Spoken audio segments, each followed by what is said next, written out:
The story of Pompeii is complete chaos as is, but to add a little fuel to this fire, we dug up some groundbreaking facts, and I mean that quite literally. Hear me out. What if it wasn't the scorching sea of lava that destroyed the city of Pompeii, but rather an earthquake that happened during the volcano's eruption? Rewind to over 2,000 years ago. The year is 79 BCE. It was around 1 o'clock in the afternoon when Mount Vesuvius decided to erupt. Pompeians were going on with their normal daily routines when lava started taking over. The flow of lava was so quick that most people didn't have anywhere to run. The disaster took the lives of around 2,000 people. The lava covered most of the city, which then turned everything to ashes. Pompeii was only discovered during the 16th century of our Common Era, when an architect commended a dig to divert a river. It's a very well-studied site nowadays, but something unusual recently caught the researchers' attention. Scientists were excavating a site called the House of Painters at work. They were examining a couple of skeletons when they saw something weird.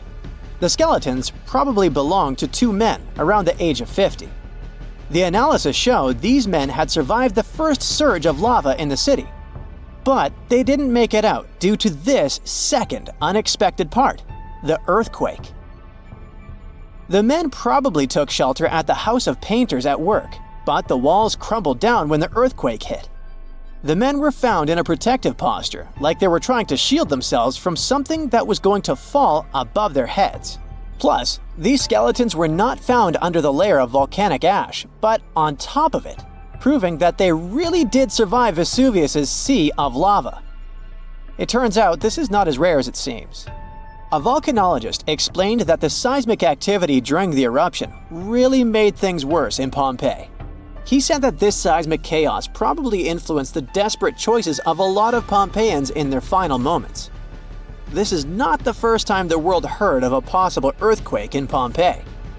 A guy named Pliny the Younger, who escaped the disaster and witnessed the whole thing, beat these scientists to it in his famous letters.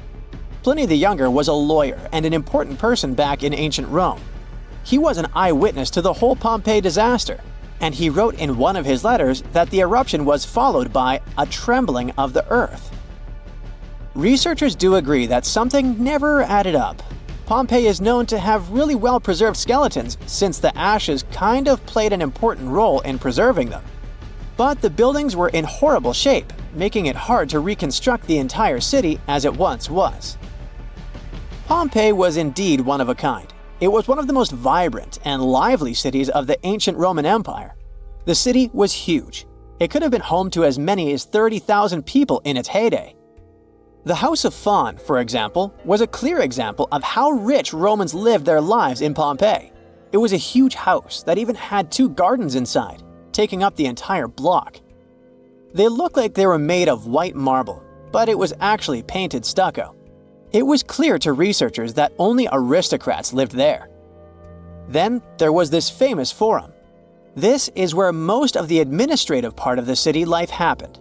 It was made up of a lot of different buildings, like the Basilica, a hotspot for political and civil meetings, the Macellum, which was a market, and several temples. If we were visiting this back in the day, we'd see a bunch of men dressed in tunics. A few select ones would wear togas, those heavy white pieces of draped cloth that look like bed linen wrapped over the body. Togas were mainly used on special occasions since they were costly, hard to wash, and considered a traditional costume. Representatives running for office would use it during their campaign run so that commoners would identify them as candidates. One can't forget about the Villa of the Mysteries. Cool name, huh? It was called that way because of some mysterious frescoes found inside of it. Modern-day archaeologists still haven't figured out what the scenes painted are trying to depict. Probably some type of ritual or ceremony. By the way, a villa is simply a large suburban Roman-style house. It's not necessarily a super posh place where the rich and beautiful live. It's usually located on the outskirts of town, near the city's walls. The Villa of the Mysteries one, in particular, was found astoundingly well preserved in modern archaeological excavations. It even had a manufacturing area inside of it, like its own little industry. It was common for richer Romans to own big farmlands, like olive gardens, for example. So they would also build a processing station inside their villas to extract the oil and package the whole thing. The amphitheater was where some of the richer men paid to put on gladiator fights for the rest of the town. It was built around 70 BCE, and it was one of the oldest amphitheaters of the world. It was even older than the Colosseum in Rome. This huge building could fit around 20,000 spectators at once. The seating was arranged by social class, so you could easily spot who was a member of the nobility. And in case you're wondering why it was shaped like a weird egg, it's because that was the shape that allowed for an unobstructed view wherever you were in the crowd. As every other Roman city, Pompeii also had some famous baths. Since not every house had access to plumbing back in the day, most people didn't shower in their homes. That's why so many Romans would use public baths, usually at the end of the day, to clean themselves. But make no mistake, this wasn't just a place for bathing, it was a cultural hotspot. The baths were made up of many different rooms. The first one was like a locker room, where people would keep their clothes and personal belongings. This is where the upper and lower classes mingled together. Someone's class could easily be identified by their clothes and jewelry. The amount of gold and silver worn back in those days is nothing compared to what most people wear today. Usually, the rich folks would leave someone to take care of their belongings while they went and took their bath. Because yes, it could happen that stuff went missing while chilling and relaxing. The big focus on self-care nowadays was already a thing for ancient Romans. It was common that before taking a bath, olive oil was rubbed all over the skin. They would scrape off the dirty skin with a strigil. That may sound weird, but also extremely pleasing. The baths had rooms for massages. Some of them had reading rooms, and even courtyards for some healthy exercise. Oh, there was even a natatio, or swimming pool if you're not fluent in Latin. After all, it was the Romans that said, "A healthy body is a healthy mind." The bakeries. Bread was one of the main components of Pompeian diet, so much so that there were around 30 bakeries in the city. Bread was freshly made from scratch every day. In a special area of the shop, the corn or wheat was ground, and mules would circle around to keep the mills going. The funny thing about Pompeians is that they like to cover the exterior walls of buildings with paintings, much like graffiti nowadays. Their paintings, usually frescoes, used to depict what daily life was like in the city. Ancient Romans were very outdoorsy people, so coloring their walls seemed like a good option for them. A lot of houses had frescoes inside of them too, to make up for the lack of windows. The paintings gave the house owners the illusion of more space if the painting was of, let's say, a garden, for example. You're walking through a bustling town near the Bay of Naples. It looks full of life, energy, and healthy food.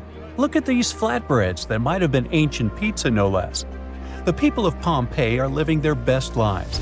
But all of that comes to a fiery halt in 79 CE. That's when Mount Vesuvius, that unassuming mountain looming over the city, decides it's time to make history. And the result is a tragic story that archaeologists are still piecing together 2,000 years later. Now, if you think Pompeii was some boring, dusty old place, well, think again. This was a lively, buzzing town. There were farmers bringing in fresh produce, merchants selling their goods, bakers cranking out bread and pizza-like flatbreads, and gladiators gearing up for fights in the amphitheater.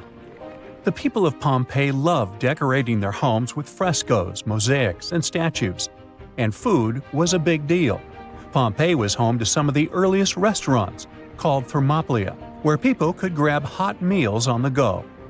But let's get back to the fateful day when this beautiful, simple life ended. The saddest thing is that the people of Pompeii had warnings, they just didn't know it. Around 4 days before Vesuvius erupted, there had been minor tremors, but the locals were used to earthquakes. They had a massive one in 62 CE that destroyed lots of buildings, but they rebuilt the town and kept living there. No one thought, hey, maybe that giant mountain is the problem. So by the time 79 CE rolled around, Pompeii was back to normal, or so they thought. Now it's the morning of the eruption, just another regular day. People are working, shopping, and chilling in the baths. And then, out of nowhere, Vesuvius erupts. It was a catastrophic explosion that shot a plume of ash, gas, and rocks 20 miles into the sky. Pliny the Younger, a Roman writer who watched this disaster unfold from across the bay, wrote that it looked like a pine tree of fire and smoke rising into the heavens. Suddenly, it began raining with ash. First it was a drizzle, then it started coming in buckets. Gray, heavy rain that didn't let you breathe. Then hail began falling from the sky. But it wasn't hail. Those were pumice stones, light chunks of volcanic rock. They were smashing roofs and windows and piling up in the streets. That's when people started panicking. Some of them decided to escape, so they ran from the town. Others thought the walls of their homes would protect them. Well, they didn't. Soon things turned even worse. The ash had covered Pompeii's streets, and buildings were collapsing under its weight. But the real nightmare came early the next morning. Pyroclastic flows, a fatal avalanche of superheated gas, ash, and rock that was racing down the side of a volcano at more than 200 miles per hour. The heat alone, around 1,000 degrees Fahrenheit, instantly finished the life of anyone who ended up in the way of the flow. When the pyroclastic flows hit Pompeii, it was, unfortunately, game over for the town. Those who decided to stay in the city didn't stand a chance. The people were trapped so quickly that their bodies were left frozen in their last moments, some shielding their faces, others holding loved ones. In one bakery, archaeologists found the skeletons of 3 people who'd stayed behind. They thought the oven's stone walls would protect them. But those just weren't strong enough to resist the elements. When the eruption finished, Pompeii was covered with 20 feet of volcanic debris. What archaeologists eventually found when they uncovered the town was both mesmerizing and terrifying at the same time. Because Pompeii was buried so suddenly, everything remained preserved: homes, streets, art, food, and even people. These days, scientists are rethinking what we know about the victims of the Pompeii disaster, thanks to new DNA evidence. Apparently, a lot of our assumptions about who these people were might be way off. A recent study by researchers from the US and Italy has shaken things up. They found that some of the victims, who they assumed were family members, weren't related at all. On top of that, the gender of some individuals was misidentified. The researchers believe that older interpretations were influenced by modern ideas about gender and relationships, which might have clouded the actual history. One of the study's co-authors from the University of Florence pointed out that conclusions based on limited evidence often reflect the biases of the time. Back then, researchers had to rely on the physical appearance of casts to make their guesses. Now, with DNA evidence, the story looks very different. Let's look at the case of the so-called family found in the House of the Golden Bracelet, which was discovered in 1974 on a Pompeii hillside. This group of 4 victims was named after an elaborate piece of jewelry was found on one of them. Based on the cast, one of the figures, who was holding a child, was assumed to be a mother. But the DNA results revealed this person was, in fact, a man. Even more surprising, none of the individuals were related, as scientists thought previously. Not surprising, given the extreme confusion and terror the people experienced as they desperately took shelter anywhere they could. Another interesting finding involves a pair of victims once thought to be sisters or a mother and daughter. DNA evidence now suggests that one of them was biologically male. Altogether, the researchers have analyzed the remains of 14 individuals for this study, and this is just a small portion of more than 1,000 victims of Mount Vesuvius's eruption that have been found so far. Archaeologists in Pompeii have also made one more discovery. Look at this figure. Initially, everyone believed that this man had been crushed by a massive boulder, a stone block that might have been part of a door frame during the eruption. His skull, with its mouth open as if in a final gasp, was found near his body. He was probably trying to escape all the chaos when it happened. But new evidence suggests that wasn't the case. His demise was likely the result of asphyxiation from a pyroclastic flow. For a long time, people thought Vesuvius erupted on August 24th. That's what some evidence seemed to suggest. But over the years, archaeologists started finding evidence that pointed to a later date. For example, they found graffiti dating back to late October and food remains, such as pomegranates. Such products wouldn't have been around in August yet. Plus, they found heating braziers in homes. Who would need extra heat in the summer of Italy? So, most experts agree that the eruption happened in late October. Now, it turns out that not everyone in Pompeii passed away. Scientists think that 15,000 people lived in the town, and only about 2,000 of them didn't survive the disaster. It means thousands of people managed to escape. But at the same time, their lives changed forever. They didn't have homes to come back to. Imagine fleeing your home with nothing but the clothes on your back, leaving behind everything you've ever known. Some survivors made it to nearby cities like Naples, but they had to start over from scratch. But recently, archaeologists made a pretty cool discovery: a fresco of a flatbread that might have been the ancient ancestor of pizza. Researchers found this painting in a house near a bakery. It shows a round bread sitting on a silver platter next to a goblet. They think people might have eaten this bread with fruits like pomegranates or dates, or maybe topped with spices or a kind of pesto. But the coolest part is that Pompeii is just 14 miles from Naples, which is the modern home of pizza. The director of Pompeii pointed out how this discovery connected a simple poor man's dish from ancient times to the modern pizza we all know and love. Today, Pompeii is one of the most famous archaeological sites in the world.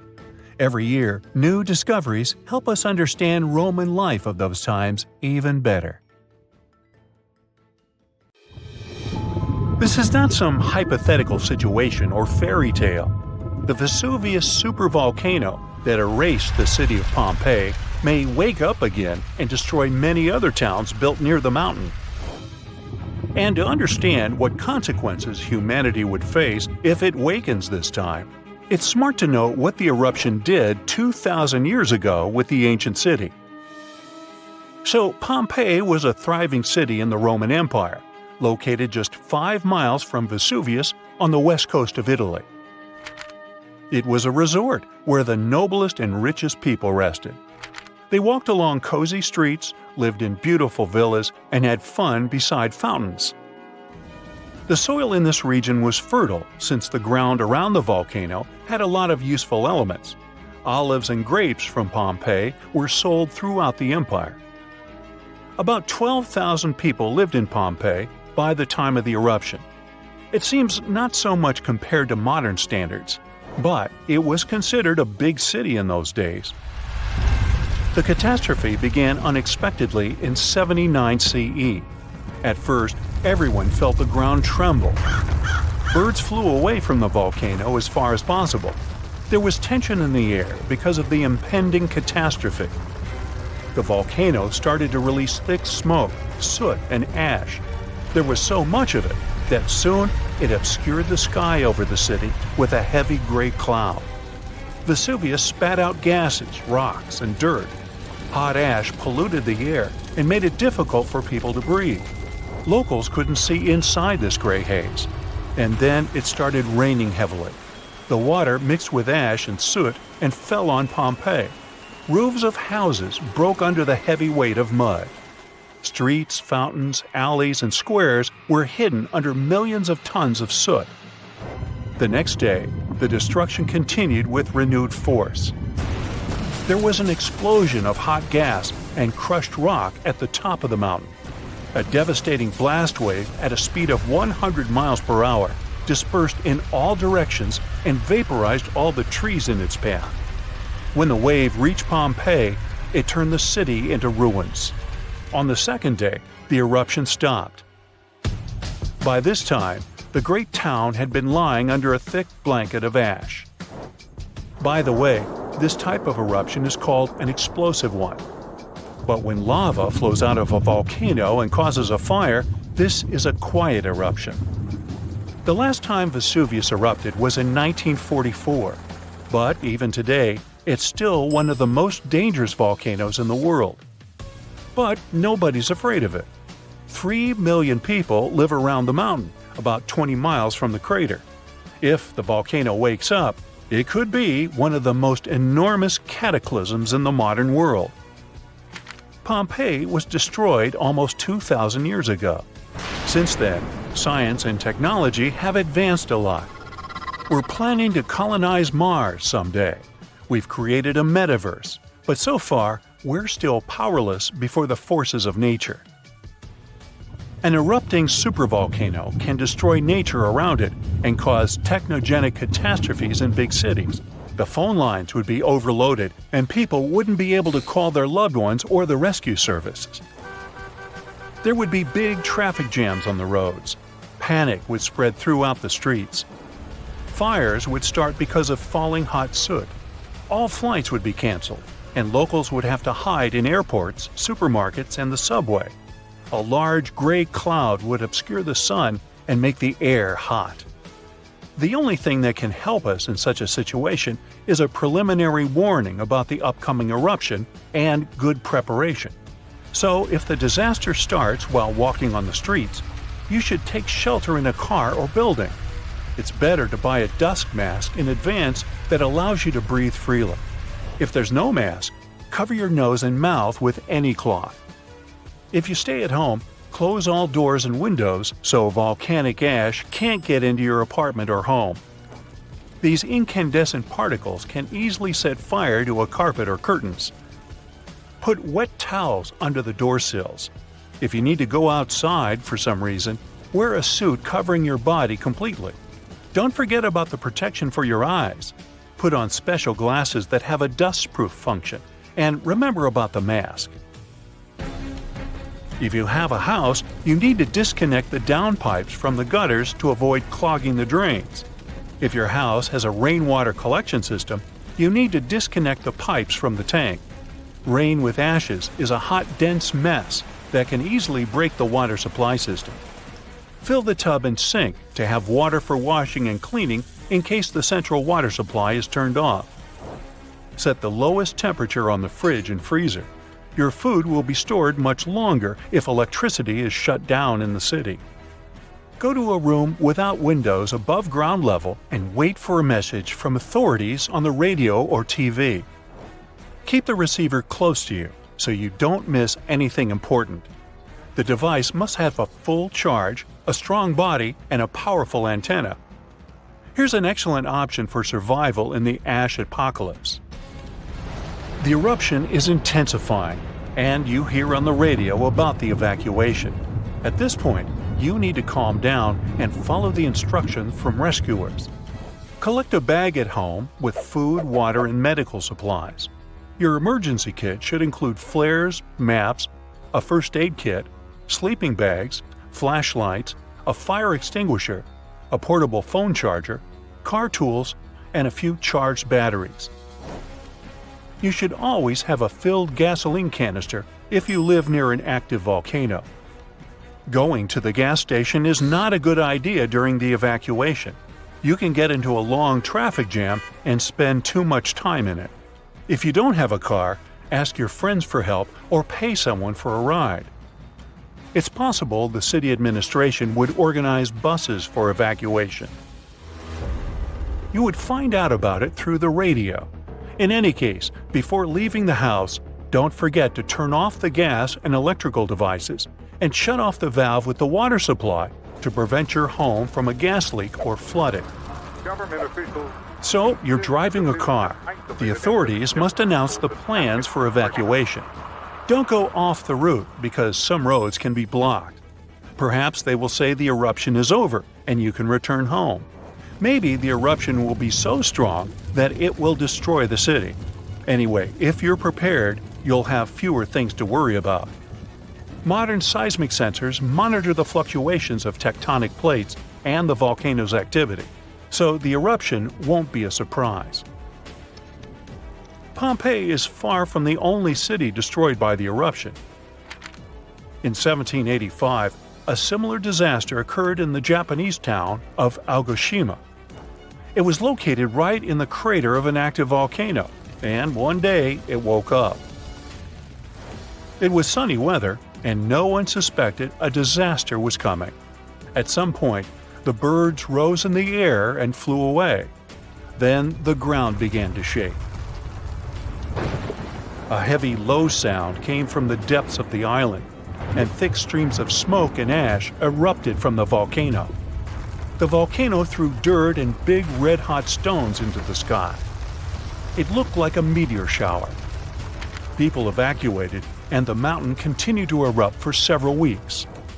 When the ashes settled, the volcano fell asleep again, and people began to return to their city.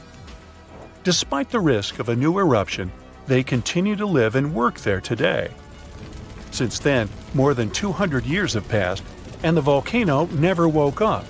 Meteorological and seismological services monitor the situation and seismic activity. After all the horrors and devastation that a volcanic eruption leads to, harmony in nature eventually comes. Decades and centuries later, volcanic ash, rich in helpful food elements, settles on the soil and makes it fertile. Then life will rise from the ashes like a phoenix. Seen a good horror movie lately? If you're a fan of those, then you can appreciate a good plot. But what if I told you that Mother Nature is the best scriptwriter ever? Ancient disasters were scarier than any horror movie today. From tsunamis to volcanic eruptions, you'll be shocked by the scale of these events. One natural disaster you definitely don't want to experience is a tsunami. Those gigantic walls of water sweep across the coast and take out everything in their way. And it's nothing new for our planet.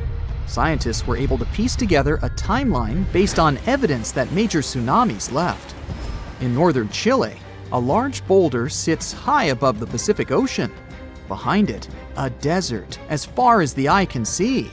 This 44-ton stone obviously doesn't belong here. It's the result of an ancient tsunami. Waves as high as a 6-story building carried boulders like pebbles. Researchers estimate this happened in 1420. But how can they possibly know this? In the 15th century, there were no written records in the region. Time for some detective work. Archaeologists discovered that around the same time, there was a tsunami in Japan, on the other side of the Pacific Ocean. The ground shook off the coast of Chile. That's how the tsunami was created. Then the wave traveled nearly 2/5 of the Earth's circumference. That's one tireless tsunami.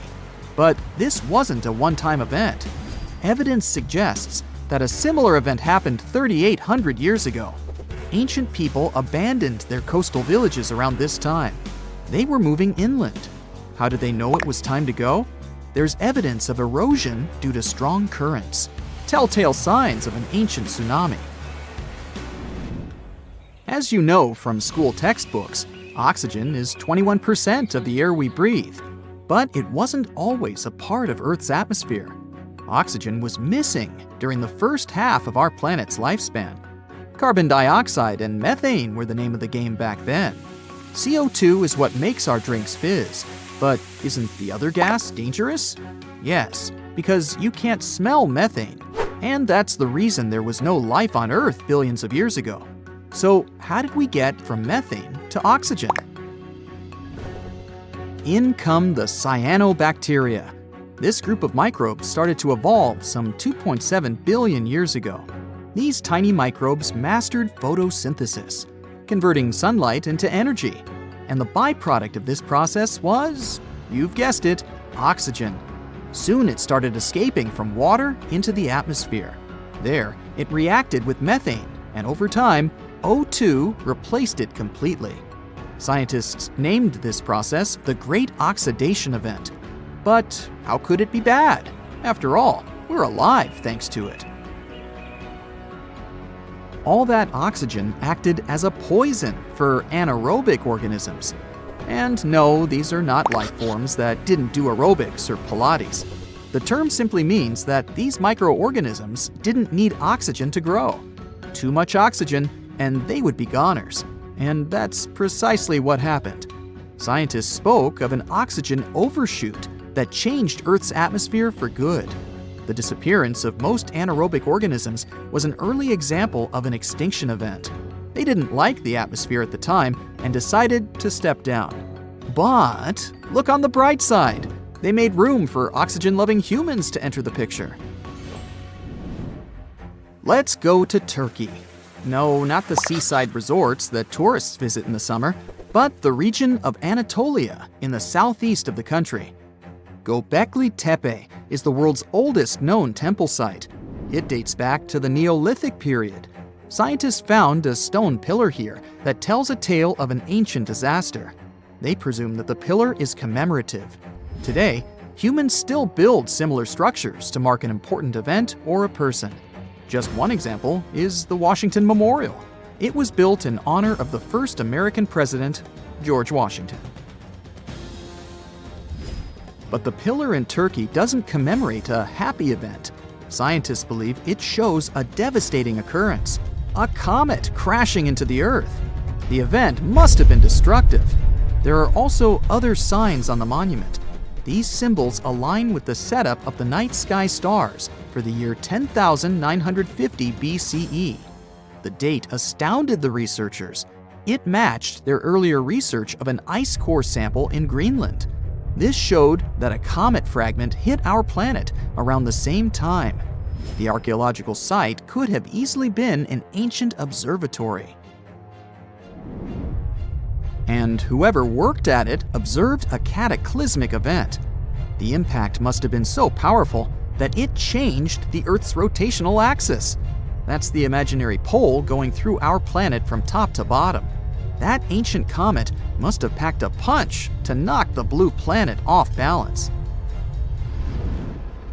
Have you heard of the city of Tal El Hammam in the valley of the Jordan River? The reason why your answer is probably no is that the city doesn't exist today. It completely disappeared around the year 1650 BCE. It was one of the three major cities in this part of the Middle East. Together, these three cities had a population bigger than Palm Springs today. At the time, Tal El Hammam was a metropolis. It even had high-rises, 5-story buildings constructed using mud bricks. But archaeologists found strange markings on them. The bricks melted as they were exposed to high temperatures. Yes, sound the fire alarm.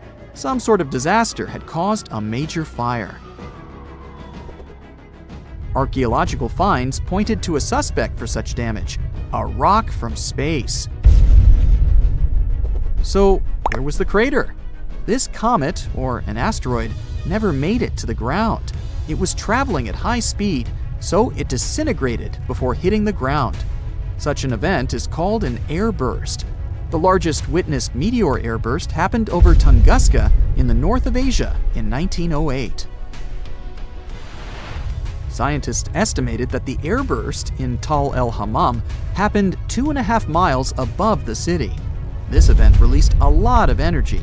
Air temperature quickly rose to 3,600 degrees Fahrenheit.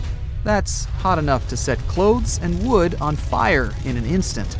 Mud bricks and tools made from metal start to melt when exposed to such heat.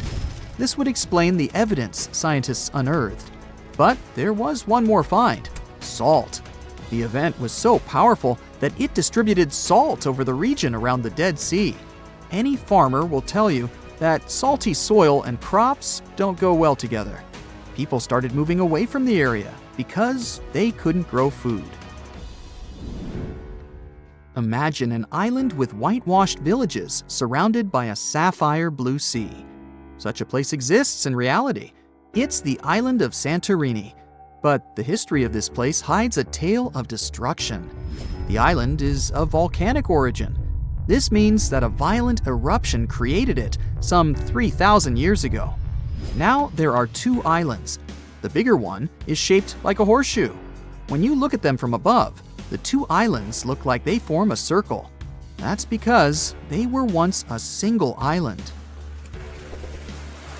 It had a large mountain and was round in shape. But then it all changed almost overnight. One of the largest volcanic eruptions in human history tore Santorini apart. The earth trembled, tsunamis formed, and clouds of ash filled the sky. A daunting image. People felt the eruption hundreds of miles away. When it was all over, Seawater rushed into the caldera of the former volcano. That's why the water in the lagoon has such a beautiful color. Scientists know so much about Santorini's past because of an unlikely assistant, a tree. The juniper tree, to be exact. People use its aromatic wood for everything from furniture to making pencils. On the Greek island, its rings revealed the tale of the ancient eruption. As a tree grows, it doesn't only go up, it expands sideways as well. Each new layer of bark adds a ring to the trunk. It takes a year for one ring to form. And on Santorini, one ring was unnaturally pale. The scientists did the math and voila, they dated the eruption to 1560 BCE. The South Pole is more than penguins and endless snow. There's a hidden ghost world within it. Look, it's right here on the globe. Don't confuse Antarctica with the Arctic, which is at the top of our maps. Much smaller in size, and let's face it, way less mysterious. The ice sheet covering Antarctica is about 1 to 3 miles thick, which is up to 16 Eiffel Towers stacked on each other. This massive blanket hides the true features and contours of Antarctica's land. We still don't know much about this mysterious continent, and it is ice and snow that are to blame. We still don't even know the true shape and size of this continent. Mapping Antarctica without some huge shovels is an incredibly hard task. But satellites learned to penetrate the ice with their cameras. And now we know there's actually an enormous, dramatic ancient landscape beneath the snow. The ghost of the past. About 90 million years ago, Antarctica was a much warmer place. It was actually a lush rainforest with tons of plants and probably teeming with life. It even had rivers flowing through it. Then the ice came. This happened about 34 million years ago, during the transition from the Eocene to the Oligocene, when our planet cooled significantly. It was the beginning of one of our several ice ages. The land remained, but now was hidden under ice and snow that got thicker and thicker. To a regular eye, Antarctica turned into a white desert, vast, flat, and featureless. Time went on. This massive ice sheet moved around, smoothing and shifting the ground beneath it. Over the millions of years, it changed what the land looked like. Now, if we looked under the ice, it wouldn't hold any signs of the original South Pole, except for one place. In areas where the ice is especially thick and doesn't move much, like in East Antarctica, it has actually worked the other way around. It became like a super thick blanket that protects the land. Normally, things like wind or rain slowly wear away the ground over time, changing its shape. But since we have this protective ice blanket, it prevents these natural processes from reaching the stuff underneath. So, the ground stayed almost the same for millions of years, like it's been frozen in time. This special area near the Aurora and Schmidt subglacial basins has become the ghost of Antarctica's landscape. This place was barely touched even since it was first covered in snow 34 million years ago. This is a historical footprint, a place that can tell us what Antarctica's ground looked like before it became a freezing nightmare. As scientists peered under East Antarctica, they saw an amazing ghost. The traces of the rivers that were flowing there millions of years ago, various valleys, and some weird little islands, as well as 3 big chunks of land shaped like the letter U. Hey, what's that all about? You see, the continents on our planet are moving constantly, sliding along the red-hot lava mantle like cereal on milk. Over history, they came together and broke apart several times. Hundreds of millions of years ago, several continents were a part of one enormous Gondwana. Antarctica was one of them. It used to be one huge landmass. But when Gondwana broke apart, the poor continent got stretched by tectonic forces. Parts of land were pulled away from each other. Whoosh! And they got torn apart. And that's how we got these big chunks or blocks of land under thick layers of ice. In any case, scientists now want to explore this ghost a bit more. But to study it deeply, they need to actually drill down through the ice, like using a straw to get to the bottom of a thick shake. This will help them pick up some rocks and dirt from way below to learn more about the Earth's history and climate. Antarctica is the 5th largest continent in the world, approximately bigger than the entirety of Europe or Australia, competing with the entire South America in size. Aside from East Antarctica, we discussed there are several more regions: Antarctica Peninsula, South Pole, West Antarctica, and the Ross Sea. The continent is basically a frozen sandbox, and all its hidden, mysterious landscape is actually less explored than Mars's terrain. We only know for sure that without ice, it wouldn't just be flat and empty, but an entire world full of big mountains, huge canyons, and even fiery volcanoes. Some of these volcanoes are so huge that they peak above the layers of snow. In West Antarctica alone, there are at least 138 volcanoes, though only about 8 or 9 are active today. One of the craziest ones is Mount Erebus, the southernmost volcano and the tallest one on the continent, about 12,500 feet high. And deep beneath the ice sheet, this guy hosts incredible, beautiful subvolcanic caves. The temperatures there are warm enough for t-shirts. The Antarctic Peninsula, or Lesser Antarctica, looks like a bunch of mountainous islands deeply underground. It has newer volcanic rocks that are part of the Pacific Ring of Fire, which is like a giant circle of volcanoes and earthquake zones around the Pacific Ocean. The Greater Antarctica is a huge part, almost as big as Australia. It consists of East Antarctica and the South Pole. Beneath the ice, it's a place of rocks that have been around for a very, very long time, including the special zone we mentioned. You probably know that Antarctica is nearly devoid of humans. No wonder, with a mean temperature of about -46 degrees Fahrenheit. But even though this place is horrifyingly cold and deserted, life still clings on. You guessed it, in the underworld. In 2017, scientists found DNA traces of algae, moss, and even possibly unknown small animals in the deep caves.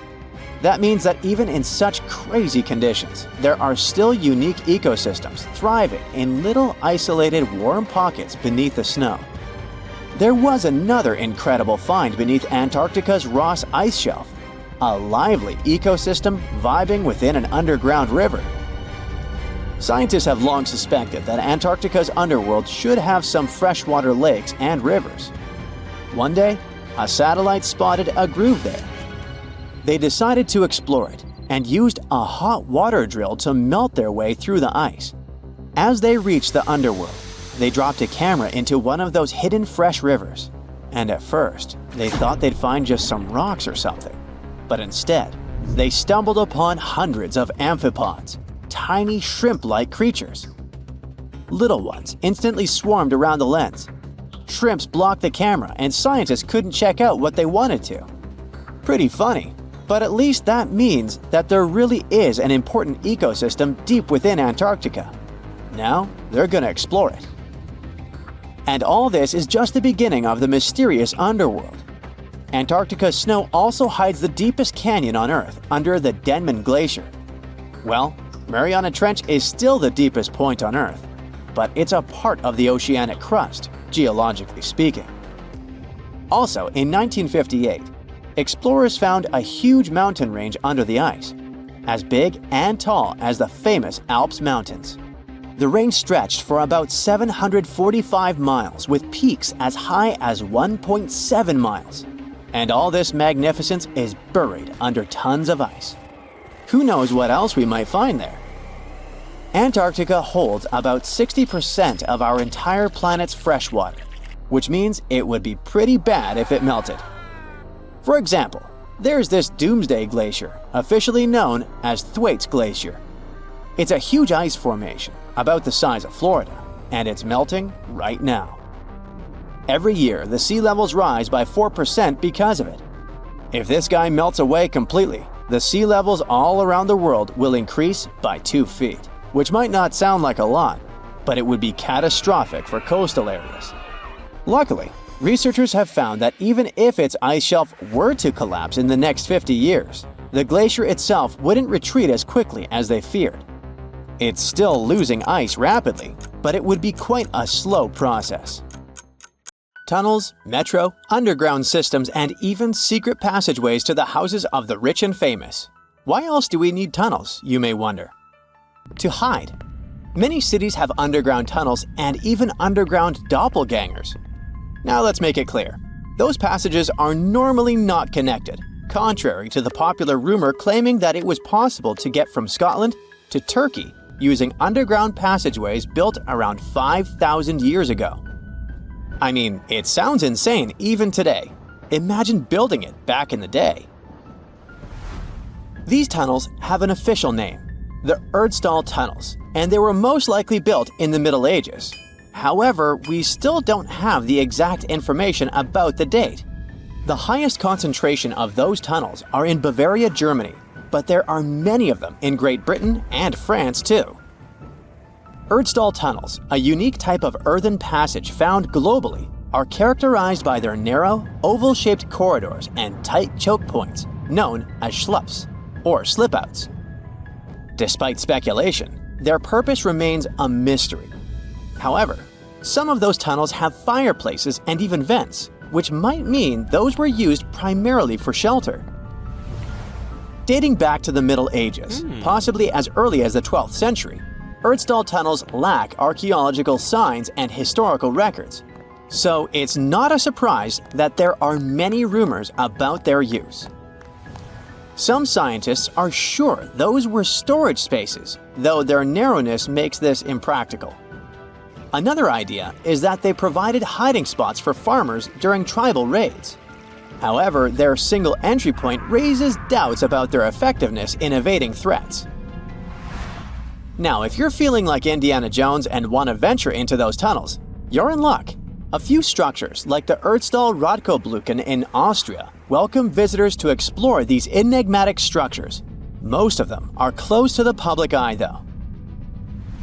The origins of Erdstall tunnels remain largely unknown, just like their real functions. And if you think, hey, it's the 21st century here, we can study pretty much everything, well, you're wrong. What makes these tunnels hard to study are the tight confines. Traditional surveying methods often prove inadequate in such spaces. To solve this problem, scientists use a handheld device that integrates an RGB camera, a gyroscope, and high-resolution depth sensors, allowing them to capture intricate details of the tunnels.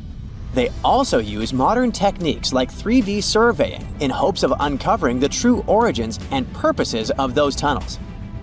One hypothesis even suggests they may have been poorly conceived dwellings, abandoned when their inadequacies became apparent. Still, not everyone quite agrees with this idea. Other theories suggest they served spiritual purposes, while the most intriguing idea speculates that those tunnels may be remnants of extraterrestrial civilizations. Experts believe they may have been used for practical matters, such as granaries or hiding spots from looters. As we don't have exact info on who built it and when, it may be pretty much anyone, even a sloth. Nope, I'm not a lunatic. Sloths can build giant tunnels. Check this out. In 2009, a farmer in southern Brazil was driving his tractor through a cornfield when it suddenly sank into the ground. He quickly discovered he had broken through the top of an underground tunnel. When researchers came to investigate, they found a tunnel around 6.5 feet high and the same 6.5 feet wide, extending about 50 feet long, right beneath the farmer's house. When they looked closer, they instantly saw deep claw marks on the walls. That was the proof the tunnel wasn't human-made. So that thing the farmer uncovered was a megafauna paleoburrow, a prehistoric tunnel dug by ancient creatures like giant ground sloths or giant armadillos from over 10,000 years ago. I know, it's hard to imagine those beasts, but let me help you. Take a hamster. Now, increase it to the size of an elephant. Don't forget, this 13-foot tall hamster could also walk on two legs. During their time, around 15 million to 10,000 years ago, many species of sloths and giant armadillos roamed the Americas, some even digging similar tunnels. Today, many of these tunnels are filled with sediment, though some remain clear, similar to the one the farmer discovered. This 2009 find sparked significant interest, leading to the discovery of over 1,500 paleo burrows across southern Brazil, making it the era with the highest concentration of such sites worldwide. But no one knows exactly why there are so many of them in southern Brazil. While some paleo burrows exist throughout South America, none have been found in North America, which is weird since those huge sloths roamed the entire continent. The exact purpose of these large tunnels remains a mystery, but scientists believe they may have served as nursing spaces, temperature regulation, or hibernation areas. Tunnels likely developed over centuries as successive generations of sloths and armadillos expanded them. Now, let's take a look at fugus. No, not the Japanese fatal delicacy, and no, not a town in New Guinea. To see them, we gotta travel to the UK. So fugus are underground structures too, but they don't look exactly like tunnels. They are dry stone structures. They look as if a cave had been decorated with stones from the inside. There are only around 15 of them found so far, and most of them are located in Cornwall. According to the estimates, those tunnels were built about 2,400 years ago, and they're still in pristine condition, which is truly fascinating. I mean, back in the day, people had no cool machinery whatsoever, yet their structures still last. And if you dare to buy an apartment today, well, chances are you won't be too happy about the quality. Going back to our fugus, there's nothing extraordinary about their supposed purpose. They could be used for spiritual purposes, as a place to hide, or a food storage. The latest application, though, is a bit weird. I guess it's not a secret for anyone that England is famous for its excessive humidity. And if you want to store your food properly, you gotta avoid the humidity at all costs. Otherwise, say welcome to mold and fungi. But ancient people weren't dull-witted at all, or they wouldn't have survived, and you and I wouldn't be around now. So they might have adapted those fugus to store just some products, those that already had natural molds in them, assisting in the preservation of perishable food, like milk, butter, and cheese. But hey, those are just speculations. The true reason why they were built remains unknown. What makes fugus unique is that they are intentionally built tunnels, not just excavated mines like those in Wales. They were crafted by digging deep trenches, lining them with stone slabs, covering them with capstones, and then filling over them, all of which took significant time and effort. Still, no matter how hard those were to construct, cities around the globe are often built over intricate tunnel systems, each unique to its location. For instance, Paris is famous for its extensive underground quarries, which were abandoned years ago, but still pose a risk of collapse in certain areas above. London boasts one of the largest tunnel networks in the world, including many that were specifically created for military purposes. In New York City, there are rumors of secret tunnels, while Los Angeles has old tunnels from the Prohibition era used for speakeasies. Many other cities also have their share of enigmatic tunnels, and surprisingly, Florida is no exception. It happened in the year 2011 in Ybor City. Near a former post office, flooding uncovered something weird, a section of an unknown structure. Back then, people didn't pay much attention to that, so it took another 7 years to discover something truly fascinating. This historic neighborhood was founded in the 1880s, but it remained unknown until 2018 that it also has a hidden tunnel network. We only learned of it because of renovation work. The exact purpose, of course, is unknown, but most scientists are pretty sure that they serve to connect to early gaming spots and the port of Tampa. Figuring out how extensive the tunnel network is tricky. In 2018, a historic home in Seminole Heights revealed locked doors leading to tunnels from the 1920s. One local even said he traveled through a tunnel for 20 minutes. Rumors suggest some tunnels connect to the Hillsborough River and Ybor City. Research is ongoing, but no new info has emerged yet. The ancient Indian texts mention beautifully decorated chariots or entire palaces called vimanas that could take off and, in a matter of seconds, fly away as far as space. Some people believe these vimanas only existed in Indian mythology, but it's also possible that they were based on a real technology that had been lost over the centuries. According to the Vedas, ancient Indian religious texts, there was the elephant vimana with several engines and many other types named after animals and birds. There was one for local travel, one for visiting different countries, and one for traveling to the moon and various planets. They could develop a great speed. One vimana had the superpower of invisibility. Another one was shaped like a sphere and was built on the winds produced by Mercury. This vimana was said to generate an enormous ray like the sun and make noise like the storm's thunder. All the vimanas were unbreakable and perfect for attacks on foes. Now, to operate a vimana, you'd need to know a lot of stuff, pretty much like today's airplane pilots, 32 secrets in total. They'd cover the aircraft structure and the secrets of taking off and maneuvering without crashing. That's a good thing. The pilot was also expected to know how to be seen and unseen, how to be hidden, how to be quick, how to manage contractions and expansion, and many other tricks. To hide the flying machine from foes, the pilot was instructed to move to the 8th atmospheric layer above the Earth and use the power of dark solar rays. This instruction might sound a bit weird, but there were others, more realistic ones, which still make sense in modern aeronautics. There are sections of ancient texts on the vimanas that focus on details like flight paths, pilot training, navigation, and even suitable clothes for pilots and recommended food for long flights. There was also a lot of technical detail about the use of heat-absorbing metals, the metals utilized, and melting points. The supporters of the theory that the vimanas were more than just myths are sure that the ancient Indians would unlikely go into all these details just for a beautiful story.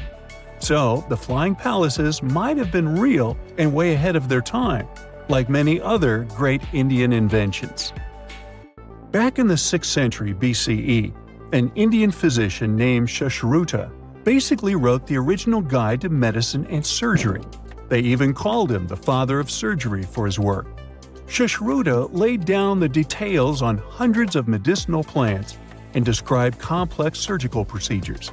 He gave instructions on nose reconstructions and skin transplants from one part of the body to another. The original method of rhinoplasty, which involved taking a piece of skin from the forehead to reconstruct the nose, is still used today. But back then, it had a slightly different purpose than surprising your followers on social media. Those nose jobs helped out folks who had lost their noses as punishment for crimes or in fights. Now, you gotta thank an ancient Indian math prodigy for the invention of zero. It might not seem like a big deal, but without it, we would have no binary system and no computers. People before the 5th century CE were only thinking about some sort of a sign to indicate nothing. The invention made addition, subtraction, and other mathematical operations a whole lot easier. You can see the oldest zero in existence carved in the wall of a temple in Gwalior, India. The Indus Valley Civilization was using rulers in 1500 BCE and earlier.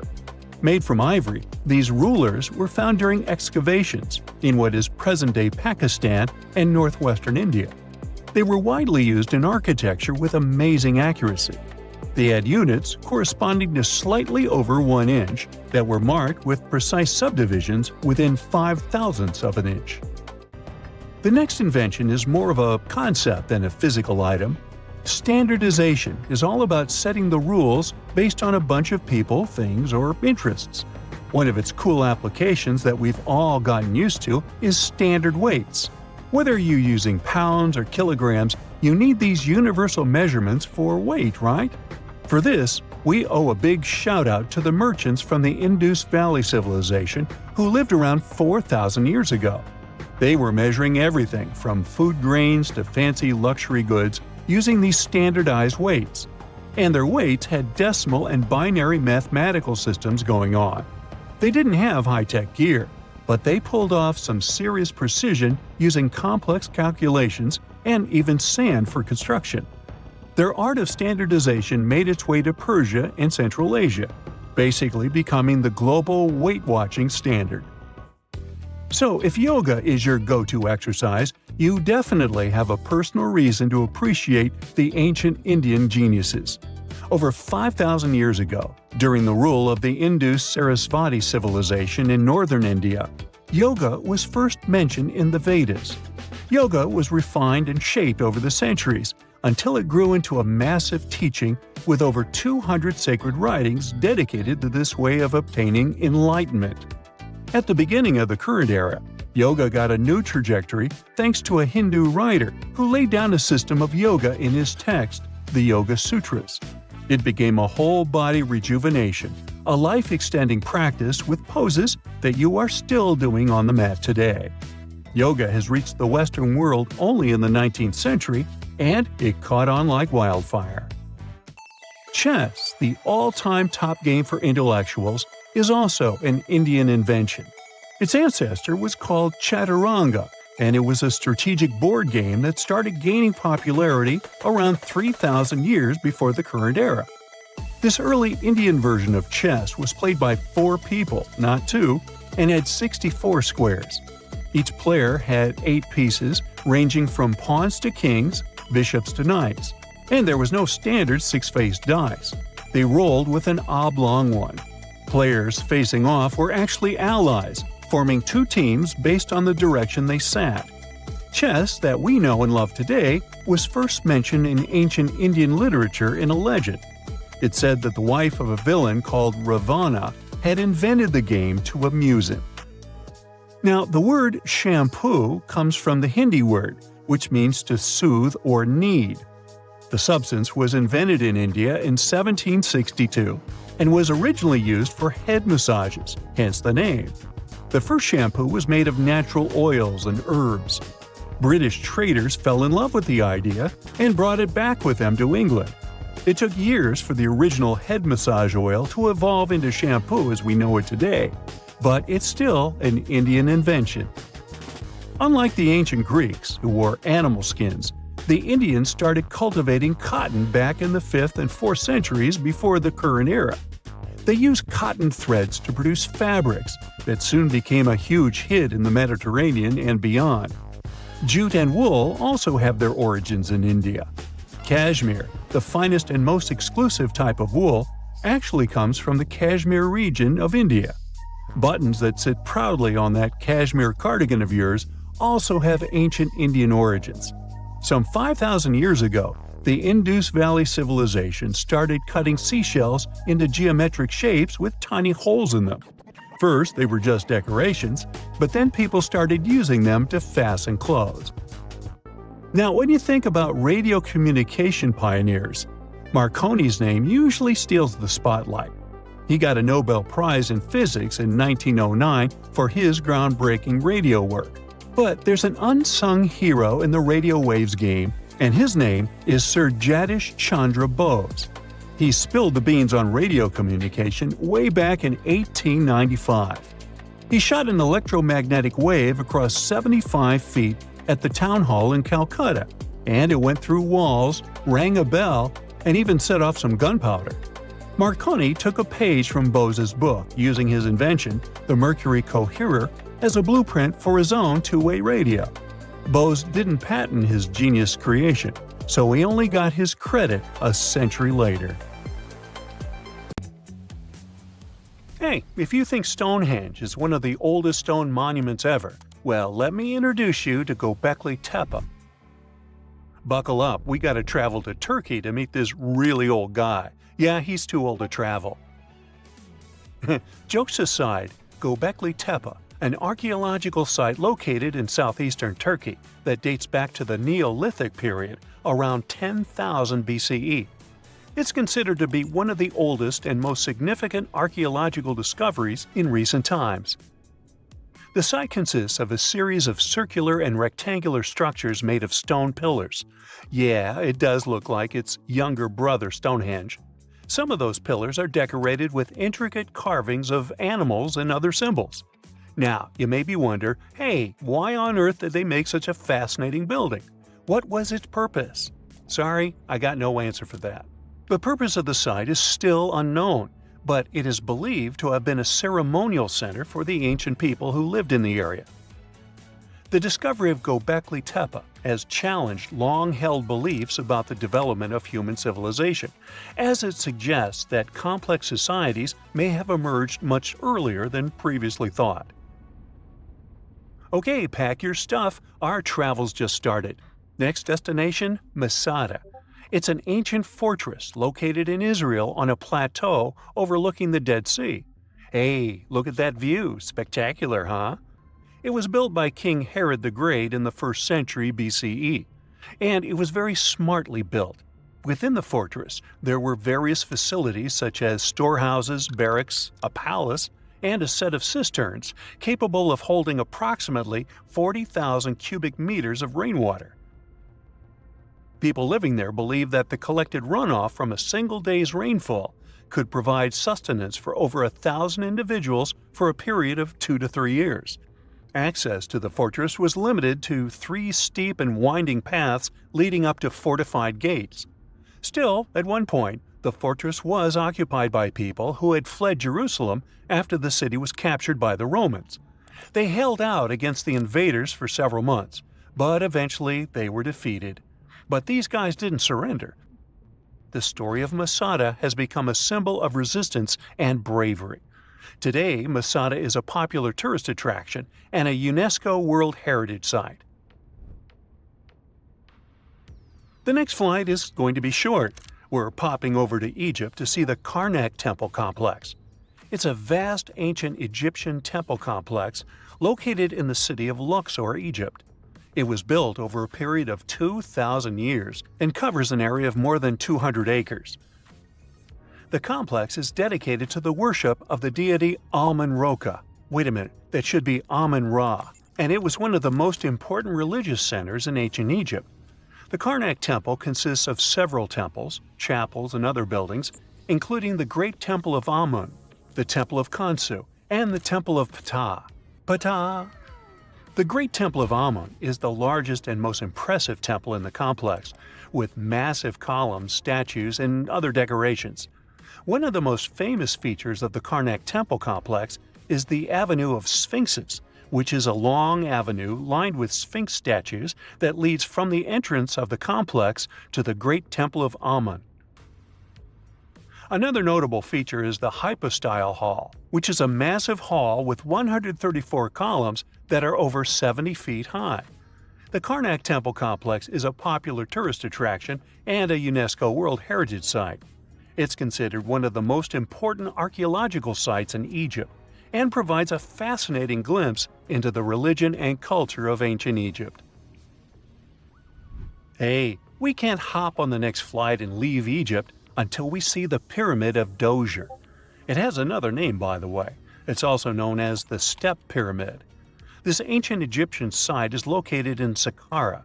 It was built during the 27th century BCE for the pharaoh Djoser by his architect Imhotep, who is considered one of the most important figures in Egyptian history.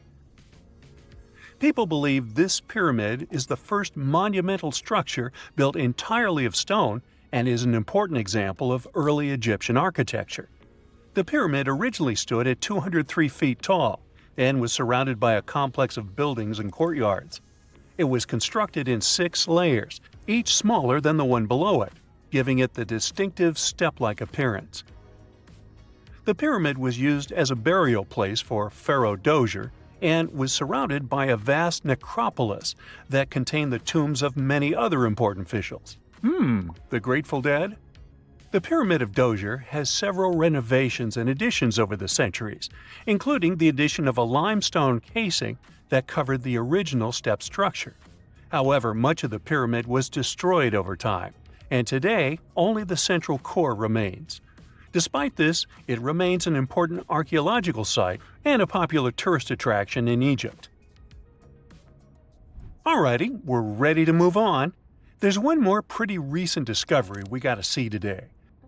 The Tower of Jericho was only discovered during excavations in the 1950s and 60s. It's an ancient stone tower located in the city of Jericho in the West Bank. Just like Göbekli Tepe, this one is believed to be one of the oldest stone structures in the world, dating back to approximately 8000 BCE. The tower stands at over 28 feet tall. It's made up of two main sections, an inner tower and an outer tower, which are connected by a series of stairs.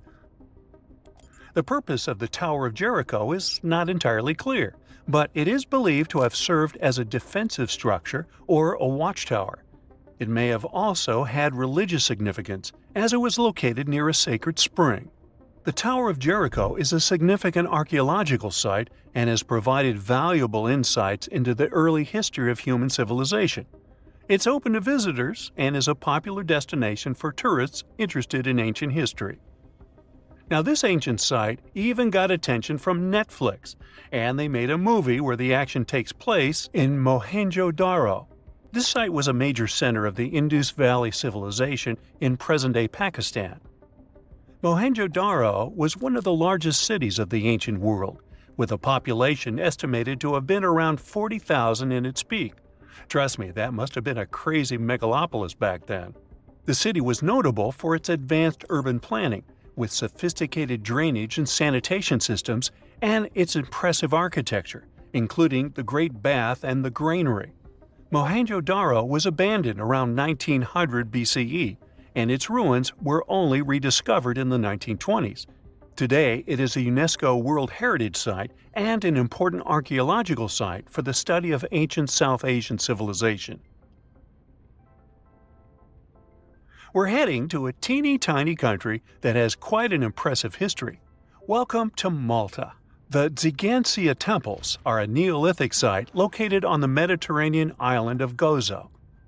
They're probably one of the oldest freestanding structures in the world, dating back to around 3600 to 3200 BCE.